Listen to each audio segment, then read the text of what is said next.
Welcome people to another video here, another episode covering, changing, rearranging songs. In today's video, I'm going to mix In the End by Linkin Park in the style of Danny Elfman. So why am I doing this? Because extra officially talking, we are almost there, not yet, but we are almost beginning the spooky season. You know, I am a fall/winter team player.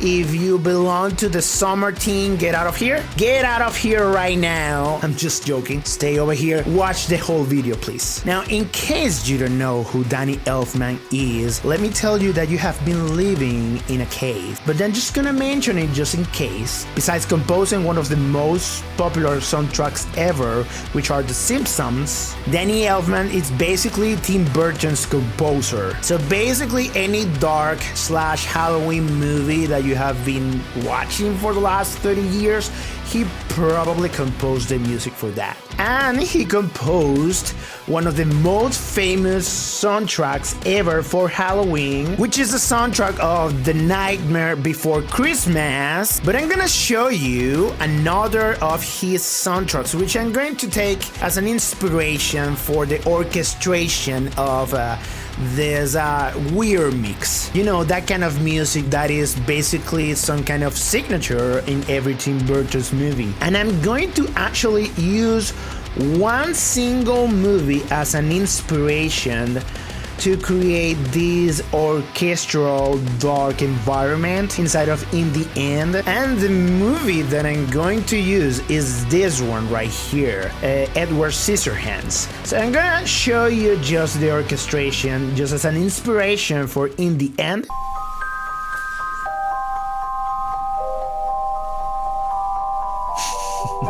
I don't have any idea how I'm going to mix this. I have to be honest. So, you know, just for the sake of trying to imagine how I'm going to do this, I'm going to listen In the End by Linkin Park. kind of like maybe some orchestral chords over there with choirs and stuff like that.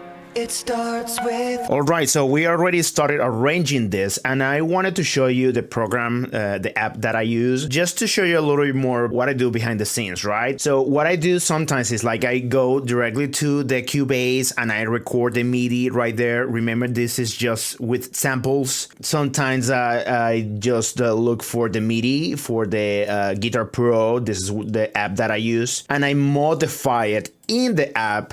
Then I export the MIDI and then I import that to the Cubase. That's how I do it. Sometimes I do it directly, like I record the MIDI inside of the DAW, which is Cubase. But today I am just going to modify the MIDI here inside of this app. And as right now, I am just writing the drums. I'm changing the drums, and it sounds something like this.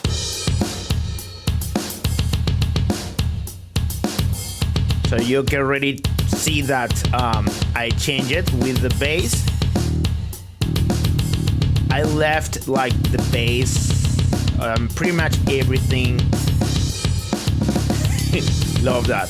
So here, you see, I'm still writing, you know, the drums. I am planning to add some guitars doing the same things that the bass is doing. I'm going to show you how everything sounds together so you can hear how bad everything sounds here inside of the app.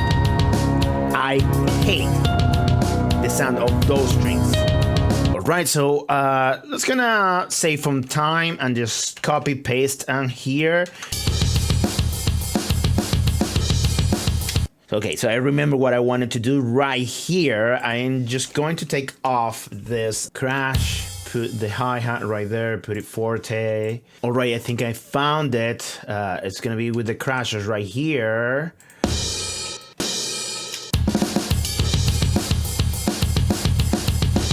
Yeah, I like it. Maybe here I can do like double to make it sound more like pro. And then I just can copy paste this here. This is gonna be crazy. I'm sorry for the drummer that is going to play. Well, nobody's gonna play this. So we have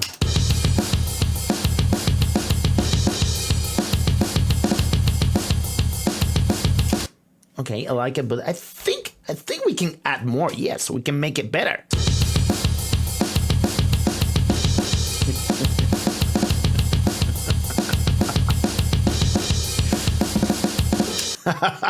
Okay, so I have just to copy paste the blessings of technology. Copy paste. These are actually 3 measures. Please copy paste the 3 measures. Collaborate with me, and then I'm just gonna paste it here. Write down the field for the chorus. Here we are. The last 2 beats, I think, is the one that I'm gonna do, and I think I'm gonna do it with 32 seconds notes. I think it's gonna be maybe snare, tone 1, tone 2, bass, then you have snare, tone 2, tone 3. Let's gonna see how that sounds. Personally, as a drummer, I don't like to finish the fill with the bass before entering to the chorus, because I don't know, I feel like it's uncomfortable. So I think I'm gonna use the 5th or the 4th tom. Alright, I'm modifying a little bit the bass. So I like the kick drum and the bass go together most of the time. Just like that.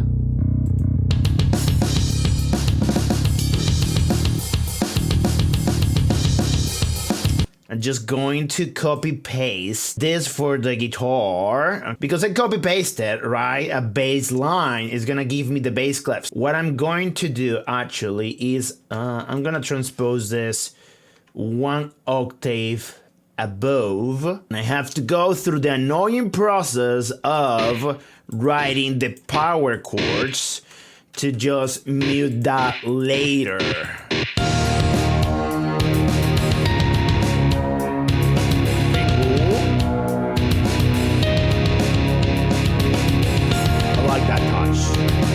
So I'm in the process of writing the pre-chorus right now. And what I'm doing is actually, instead of cutting down the bass, you cannot probably hear it right now, but it's like long. Okay, so we finished that, and then the only thing that we need to do is actually copy paste. This is not very fun. It's not as fun as it seems. It's actually a little bit annoying, to be honest. Okay, so let's gonna do the same thing what we did on the last one. We're gonna just transpose this 1 octave above, and then from there just write down the power chords, and the quarter note dotted is going to be open. I can already hear it in my head.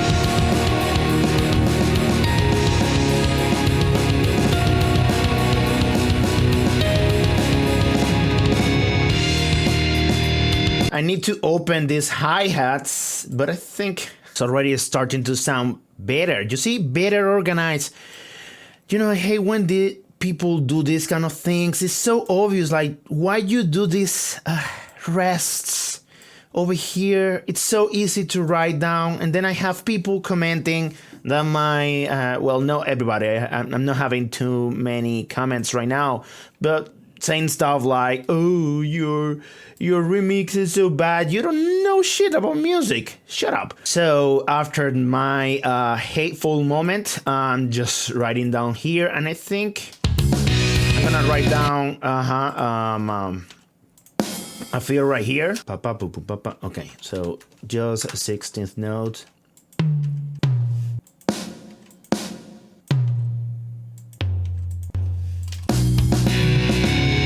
I like it. Okay, and then just from here, just copy paste. Okay, so I already finished the feel here, and let's go into hear it.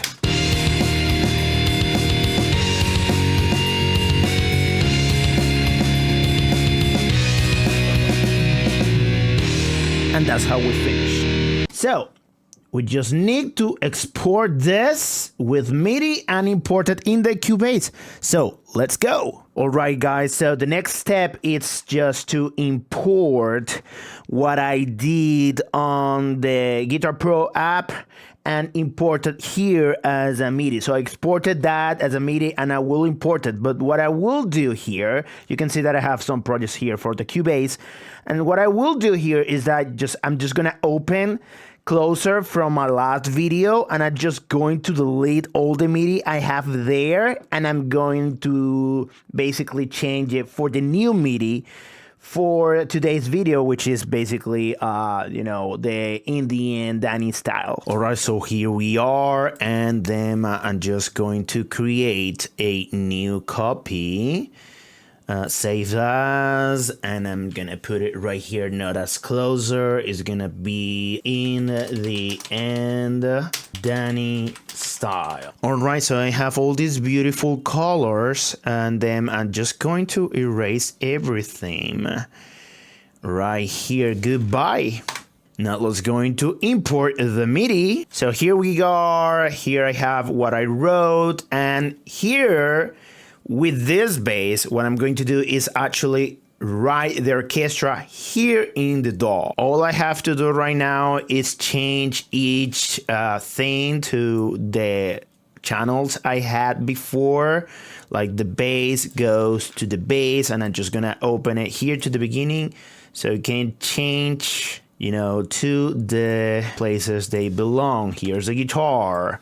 And I'm gonna probably make a copy of that. And almost forgot that I have to change actually the BPMs to 105, which is the speed of the song. All right, so here we have one of the most annoying parts of the process. Okay, so we finished changing everything, and what I'm going to do is just delete all the extra MIDI channels. And here it comes one of the most annoying parts of this process. I'm just going to show you how annoying this is. Just the drums, just to give you an example. Everything sounds like out of place. And it's because the map right here with the MIDI, it's, written in some specific notes over here of the piano, and those notes are not matching to the, let's say, the map or the positions that the plugin is using. So I have to change and figure it out what is what. So I'm guessing this is the crash. So I have to take it to the crash. Here's a crash, and this is a close hi-hat. So I need to figure out, here's a close hi-hat, and then this is the open hi-hat, I guess. Yeah. So here, this is the problem. In the open hi-hat, I have some notes, which I'm assuming is the crash 2. So I'm gonna put it in the crash 2. Here we go. And now I can put the open hi-hats where they belong. And I was gonna see if that sounds okay.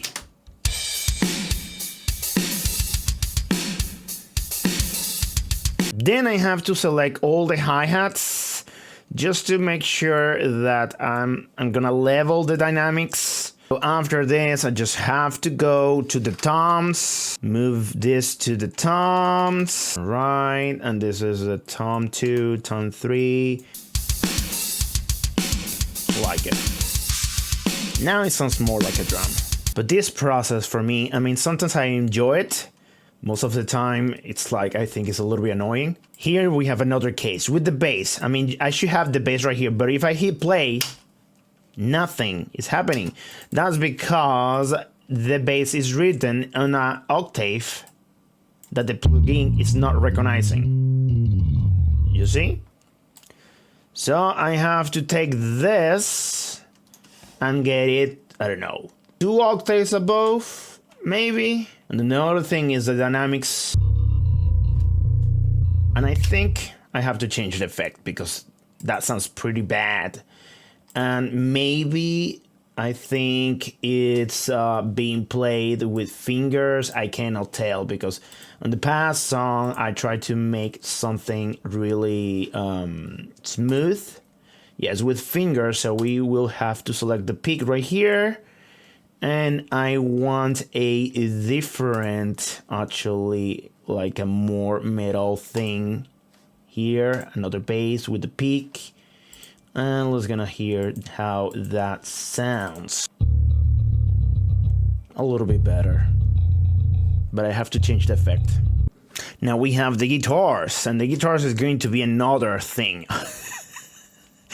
Alright, because I have to actually fix the dynamics. You know, if you put it for this, okay? Let's gonna just hear the guitar.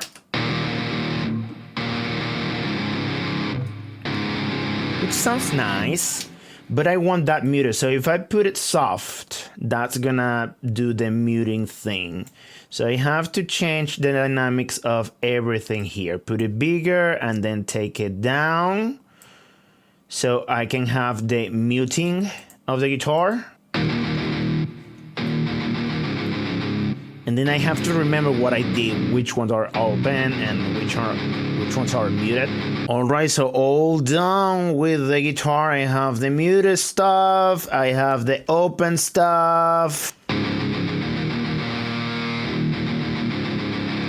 So what I have to do right now is actually just copy paste this one to the second guitar. So I'm just gonna copy paste, and what is gonna happen is that because the other guitar has another thing, it's another different plugin, I will probably have to change the dynamic of this one as well. Alright, we are ready to start. I already fixed the strings and everything. The first step to make it sound like Danny Elfman, of course, is going to be adding choir. So here we go.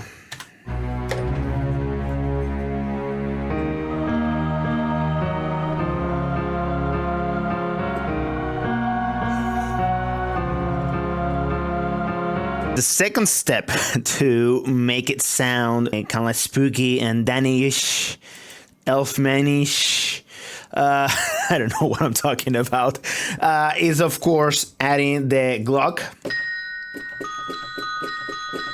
Of course we have to add that, so here we go.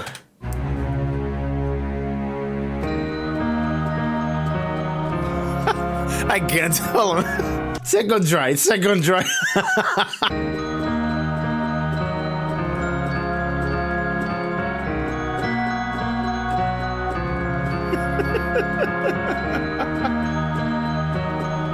Alright, I'm just gonna copy paste because I cannot focus. Alright, so let's going to do this. It's going to be the strings now. The basses are right here, and now it's going to be actually violins.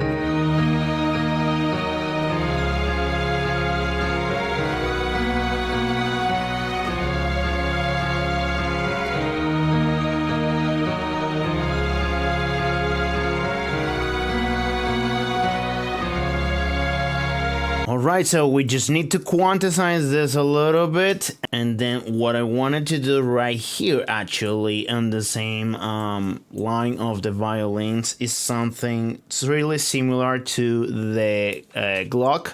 So what I'm going to do is just copy paste, because why not? And what we want to do is, like, this is really loud, so we want to make it a little bit like quieter, so it can be a little bit more romantic, and just the strings will sound like this. Now, of course, I have to fix this, okay? And I think, no, the violin, of course, the G string of the violin is only here. That means I don't have this, which means I have to go to another instrument. Problem fixed. At the end, I needed some cellos, and basically this sounds like this.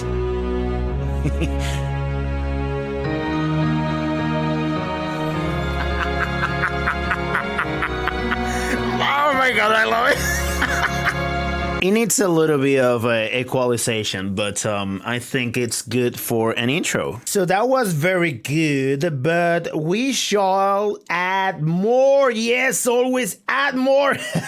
So as you can see, I already wrote some of the arrangements here in the verse and pre-chorus, but in the intro, I will add some horns, yes, because we can add always more stuff. And these are the horns. And I have some piccolos over here for the pre-chorus, but you will see what I have planned. So, let's going to record just the horns. Here we go.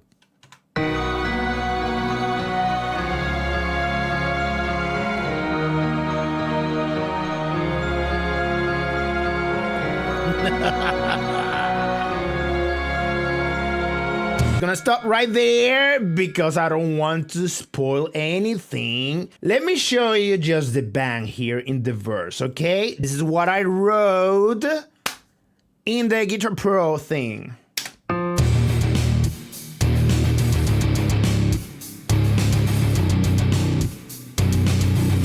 Pretty cool. I like those hi-hats maybe. They need more volume. But before I continue, with the piano here, I just want to show you what I did in the orchestra, in the strings, basically, to make it sound more Danny Elfman, spooky, orchestral, dark. In the original song, you have some harmonics that are being played by the guitar, and I did that as I told you I will do, with the strings. That's it. Nothing crazy. And then I harmonized that with some strings, so you know what the cellos were doing in the beginning. This line, I did it 1 octave higher here, but with a slow motion. It's like not accentuated, it's a little bit more romantic. And I had to put these notes like eighth note before, 1/8 note before, right here, starting in the offbeat, because it takes a while to get to the actual note on the second half of the note. So to make it sound in tempo, I had to put it a little bit before.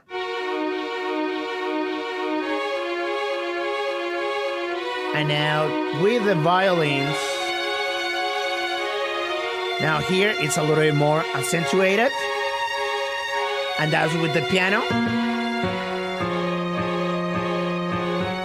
Love it. Very, very Danny Elfman, if you ask me. Okay, so it's time to record some horns for the pre-chorus, because that is nice. But of course, my philosophy already, baby. I am from the Baroque school.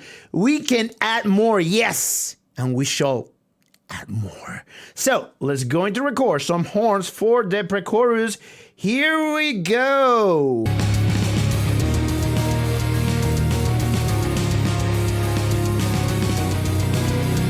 Love it.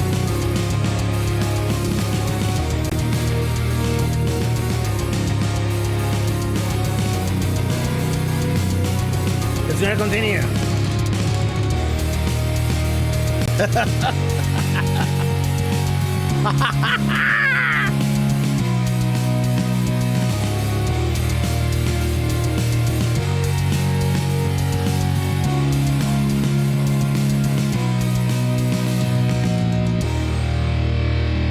It is a turn for the piccolo, and this arrangement, it's going to be more, to be honest, not very Danny Elfman.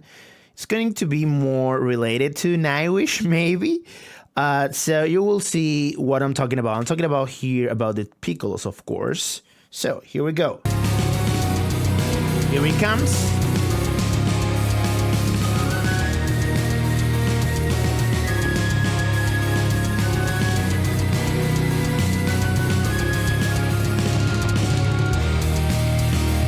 it's time now to record the harmonies in the orchestra. Just the cellos. Here we go.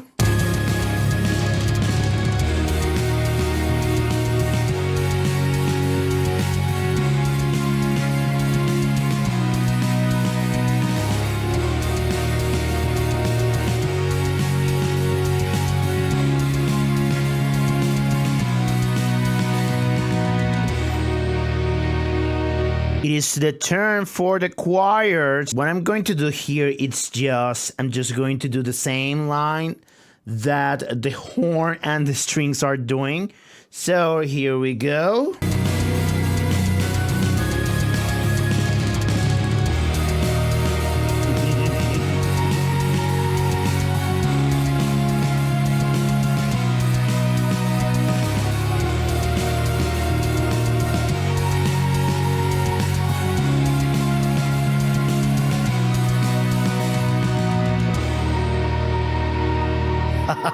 All right, so the last part, just to finish today, we are going to add in the chorus some Glock. So here we go.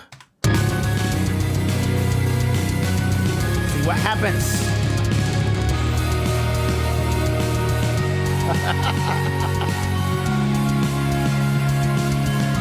Please do not have me.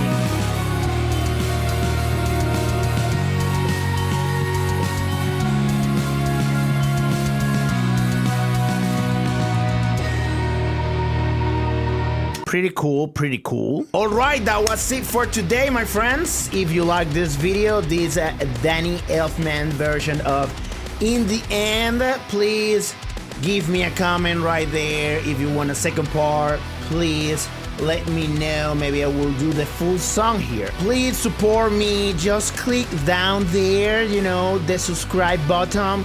Give me a like, that helps. If you can copy the link of this video and share it in your social media and tag me. My social media is below. Just follow me over there. I'm trying to post every day, I swear for God. It has been a pleasure. Until next time, bye-bye.